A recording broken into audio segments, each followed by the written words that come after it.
2026 NEET aspirants നമ്മളുടെ 2026 NEET എക്സാമിലേക്ക് ഇനി വരും കുറച്ച് ദിവസങ്ങൾ മാത്രമാണ് ബാക്കിയുള്ളത്. ഏകദേശം ഒരു 2 ആഴ്ച മാത്രമാണ് നമ്മളുടെ മുൻപിലുള്ളത്.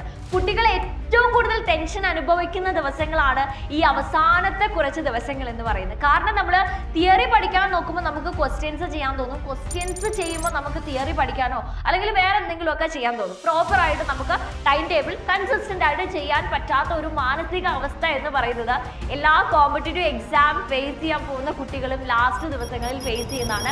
അത് നിങ്ങൾക്ക് മാത്രമുള്ള പ്രത്യേകതയോ അല്ലെങ്കിൽ നിങ്ങളുടെ മാത്രം കുഴപ്പമല്ല. അപ്പൊ നിങ്ങൾ ടെൻഷൻ അടിക്കാതിരിക്കുക, പാനിക് ആകാതിരിക്കുക. ടെൻഷൻ അടിച്ചിട്ടുണ്ടെങ്കിൽ നമ്മൾ പഠിച്ചതെല്ലാം വെറുതെ ആകും. ടെൻഷനോടെ പോയിട്ടുണ്ടെങ്കിൽ നമ്മളുടെ എക്സാം ഹാളിൽ നമുക്ക് പ്രോപ്പർ ആയിട്ട് പെർഫോം ചെയ്യാൻ പറ്റില്ല എന്ന് നിങ്ങൾ മനസ്സിലാക്കുക. നിങ്ങൾ നിങ്ങളെ തന്നെ കാര്യങ്ങൾ പറഞ്ഞ് നിങ്ങളുടെ മൈൻഡിനെ കൺട്രോൾ ചെയ്ത് സ്ട്രോങ് ആയിട്ട് ഇരിക്കാൻ ശ്രമിക്കുക എന്നുള്ളതാണ് ഒന്നാമത്തെ കാര്യം എന്ന് പറയുന്നത്. ഓക്കെ, ആൻഡ് ഈ ഒരു സമയത്ത് ഇനി നിങ്ങൾ എന്താണ് പ്രോപ്പർ ആയിട്ട് ചെയ്യേണ്ടത്? നിങ്ങളുടെ സബ്ജക്ട്സ് ഫിസിക്സ്, കെമിസ്ട്രി, ബയോളജി ആണ് അല്ലേ?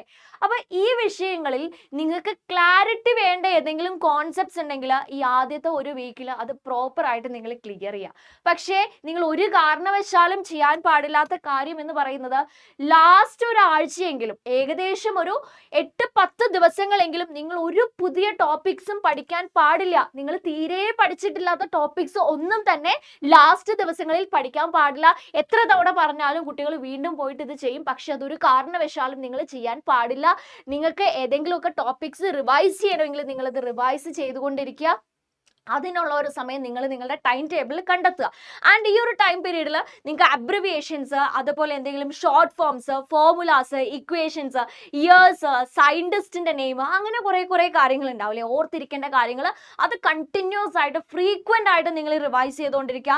എല്ലാ തിയറി പാർട്ടും റിവൈസ് ചെയ്യാനുള്ള സമയം കണ്ടെത്തുക. ആൻഡ് മാക്സിമം നിങ്ങൾ ചെയ്യേണ്ട കാര്യം എന്ന് പറയുന്നത് മോക്ക് ടെസ്റ്റുകൾ പ്രാക്ടീസ് ചെയ്യുക. എവിടെ നിന്നൊക്കെ എങ്ങനെയൊക്കെ അവൈലബിൾ ആകുന്നു അങ്ങനെയെല്ലാം നിങ്ങൾ മോക്ക് ടെസ്റ്റുകൾ മാക്സിമം ചെയ്തുകൊണ്ടിരിക്കുക.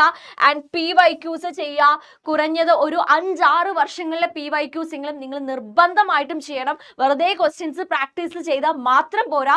ഈ ക്വസ്റ്റ്യൻസിന്റെ എല്ലാം ആൻസർ നിങ്ങൾ അനലൈസ് ചെയ്യണം. നിങ്ങളുടെ വീക്ക് ഏരിയാസും നിങ്ങളുടെ സ്ട്രോങ് ഏരിയാസും നിങ്ങൾ മസ്റ്റ് ആയിട്ടും കണ്ടെത്തണം. ആൻഡ് നിങ്ങൾ ടൈം മാനേജ്മെന്റിന് വേണ്ടി ചെയ്യേണ്ട കാര്യം എന്താണ് എന്ന് വെച്ചാൽ ഒരു previous year question paper chapter wise previous year questions മാത്രം ചെയ്യുന്നത് കൊണ്ട് കാര്യമായില്ല. ഒരു പ്രീവിയസ് ഒന്നല്ല 1-2 പ്രീവിയസ് ഇയർ ക്വസ്റ്റ്യൻ പേപ്പർ അല്ലെങ്കിൽ നിങ്ങളുടെ സമയം പോലെ അതിനനുസരിച്ച് previous year question paper as such നിങ്ങൾ ചെയ്തു നോക്കുക. ആ ഒരു ടൈം ഡ്യൂറേഷൻ വെച്ചുകൊണ്ട് ആസ് സച്ച് ക്വസ്റ്റ്യൻ പേപ്പർ ചെയ്യുക. അപ്പം ഒരു ചാപ്റ്റർ എന്നുള്ള ക്വസ്റ്റ്യൻ ആയിരിക്കും ആദ്യത്തത്, പിന്നെ അടുത്ത ചാപ്റ്ററിലെ ക്വസ്റ്റ്യൻ ആയിരിക്കും. അതേപോലെ ഫിസിക്സ്, കെമിസ്ട്രി, ബയോളജിയിലെ ക്വസ്റ്റ്യൻസ് ഒരു ക്വസ്റ്റ്യൻ പേപ്പറിൽ ഉണ്ടായിരിക്കും. അപ്പം ചാപ്റ്ററിനനുസരിച്ച് നിങ്ങളുടെ ക്വസ്റ്റ്യൻസ് ഇങ്ങനെ മാറുമ്പോൾ നിങ്ങളുടെ ബ്രെയിൻ അതിനനുസരിച്ച് ഷിഫ്റ്റ് ചെയ്ത് ആൻസർ കണ്ടെത്താനുള്ള ഒരു സ്കില്ല് പഠിക്കണം. അതേപോലെ ആ ഒരു ടൈം ഡ്യൂറേഷൻ ഉള്ളിൽ നിങ്ങൾക്ക് എക്സാം കംപ്ലീറ്റ് ചെയ്യാനുള്ള സ്കില്ലും നിങ്ങൾക്ക് കിട്ടേണ്ടതാണ്.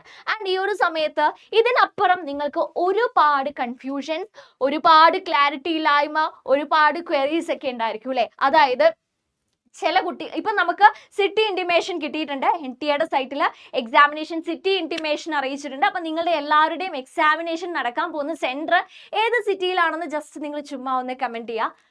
അതുപോലെ നിങ്ങൾക്ക് എക്സാം ഹാളിൽ എത്ര സമയം മുൻപ് പോകണം, എക്സാം ഹാളിൽ എന്തൊക്കെ കാര്യങ്ങൾ കൊണ്ടുപോകാം, നിങ്ങളുടെ എക്സാമിനേഷൻ ഡേറ്റിൽ ബോയ്സിനും ഗേൾസിനും അനുവദിക്കപ്പെട്ടിരിക്കുന്ന ഡ്രസ് കോഡുകൾ ഏതാണ്, എന്തൊക്കെയാണ് അനുവദിക്കാത്തത്, അല്ലെങ്കിൽ നിങ്ങളുടെ അഡ്മിറ്റ് കാർഡ് എപ്പോൾ വരും, അഡ്മിറ്റ് കാർഡ് എങ്ങനെ ഡൗൺലോഡ് ചെയ്യും, അത് പ്രിന്റ് എടുക്കുന്നത് ബേസ് ചെയ്തിട്ടുള്ള കാര്യങ്ങൾ, അങ്ങനെ ഒരുപാട് കൺഫ്യൂഷൻസ് ഉണ്ടായിരിക്കും. ഇനി ഇതിനപ്പുറം നീറ്റ് എക്സാം ഒക്കെ കഴിഞ്ഞ് അഡ്മിഷൻ ബേസ് ചെയ്തിട്ട് അപ്പോൾ അഡ്മിഷന് വേണ്ടിയിട്ട് ഇപ്പോഴേ എന്തെങ്കിലുമൊക്കെ കാര്യങ്ങൾ ചെയ്തു വെക്കണോ, ഏത് കോളേജ് എങ്ങനെ സെലക്ട് ചെയ്യാം. നീറ്റ് എക്സാം എന്ന് പറയുന്നത് MBBSനോ BDSനോ മാത്രമുള്ള ഒരു എക്സാം അല്ല.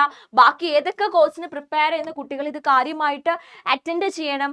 അതേപോലെ നിങ്ങൾക്കറിയാം ഫിസിക്സ്, കെമിസ്ട്രി, ബയോളജി ആണ് നിങ്ങളുടെ എക്സാം പേപ്പറിൽ വരുന്ന സബ്ജക്ട്സ്.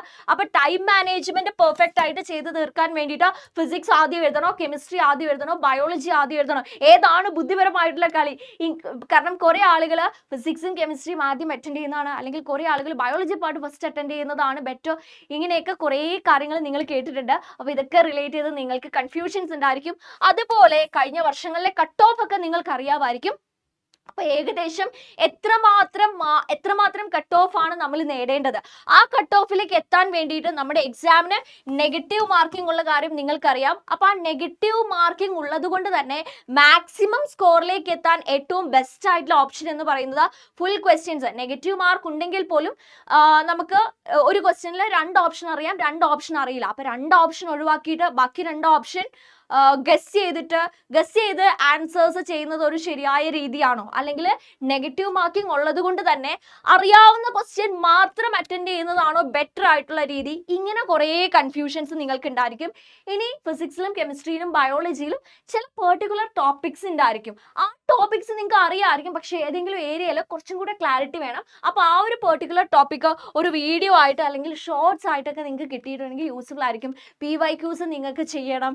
അങ്ങനെ ഒരുപാട് ആവശ്യങ്ങൾ നിങ്ങൾക്കുണ്ടായിരിക്കും. ഒരു പ്രോപ്പർ ആയിട്ട് 2026 നീറ്റ് എക്സാം ഇങ്ങനെയൊക്കെയുള്ള ഓപ്ഷൻസും അല്ലെങ്കിൽ ഈ ഒരു ഡൗട്ടുകളൊക്കെ ഒന്ന് ക്ലിയർ ആയിട്ടുണ്ടായിരുന്നെങ്കിൽ എനിക്ക് ബെറ്റർ ആയിട്ട് പെർഫോം ചെയ്യാൻ പറ്റുമായിരുന്നു. അപ്പം നിങ്ങൾക്ക് അങ്ങനെ ഒരുപാട് ഹെൽപ്പുകളുടെയും സപ്പോർട്ടിൻ്റെ ഒക്കെ ആവശ്യം ഉണ്ടായിരിക്കും അല്ലേ? അപ്പോൾ 2026 നീറ്റ് എക്സാമിന് വേണ്ടിയിട്ട് എന്താണോ ഇനി നിങ്ങൾക്ക് ആവശ്യമായിട്ടുള്ള കാര്യം, അത് അക്കാഡമിക്സ് കണ്ടന്റ് തിയറി ബേസ് ചെയ്തിട്ടാണോ, അല്ലെങ്കിൽ ഇതേപോലെയുള്ള ബാക്കി പുറമെ നിൽക്കുന്ന കൺഫ്യൂഷൻസ് ആണോ, എന്തും ആയിക്കോട്ടെ നിങ്ങളുടെ കൺഫ്യൂഷൻസ് നിങ്ങളെ ഹെൽപ്പ് ചെയ്യാൻ വേണ്ടിയിട്ട്, നിങ്ങളുടെ പ്രശ്നങ്ങൾ സോൾവ് ചെയ്യാൻ വേണ്ടിയിട്ട് എൻറ്റയർ ടീം ഓഫ് ഫിസിക്സ് വാല നിങ്ങളുടെ കൂടെയുണ്ട്. സോ നിങ്ങളുടെ പ്രശ്നങ്ങൾ, നിങ്ങളുടെ കൺഫ്യൂഷൻസ്, ക്ലാരിറ്റി കുറവുകൾ, ക്വറീസ് എല്ലാം നിങ്ങൾ താഴെ കമൻറ്റ് ചെയ്യുക. എല്ലാത്തിൻ്റെയും ആൻസർ നിങ്ങൾക്ക് നമ്മൾ തരുന്നതാണ്. അതേപോലെ എന്തെങ്കിലും പ്രത്യേക ഒരു ടോപ്പിക്കിൽ നിങ്ങൾക്ക് വീഡിയോ വേണമെന്നതാണെങ്കിൽ അത് റിലേറ്റ് ചെയ്തിട്ടുള്ള വീഡിയോസും ചെയ്യാൻ നമ്മൾ റെഡിയാണ്. 2026 നീറ്റ് എക്സാം ഓരോ കുട്ടിയും ക്രാക്ക് ചെയ്യാൻ വേണ്ടിയിട്ട് ഫുൾ സപ്പോർട്ടുമായിട്ട് നമ്മളുണ്ട്. സോ അടിപൊളിയായിട്ട് പ്രിപ്പയർ ചെയ്യുക. All the best.